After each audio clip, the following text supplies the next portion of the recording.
3 dekadang agawan sa politika, nag-public apology sa kauna-unahang pagkakataon ang pamilya Nograles sa pamilya Duterte. Dumalo si Pangulong Duterte sa kaarawan ni Davao City 1st District Representative Carlo Nograles sa Davao City kagabi. Doon sinalubong ni dating House Speaker Prospero Nograles ang Pangulo.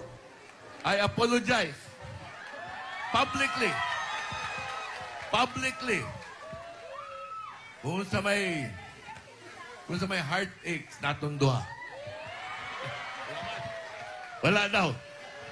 Pag-abot sa 2010, katong nidagan si Rudy bilang presidente sa Pilipinas.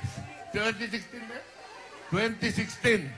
From that day forward, giingnan ta mo, I told you that the Nograles family will always support and will be loyal to the Duterte family, and we will defend and support the president and go against all his enemies. Personal pang nanumpa sa Pangulo ang nakababatang Nograles bilang miyembro ng PDP Laban. Carlo is accepted into the folds of the PDP, and we are proud that one of the most powerful congressmen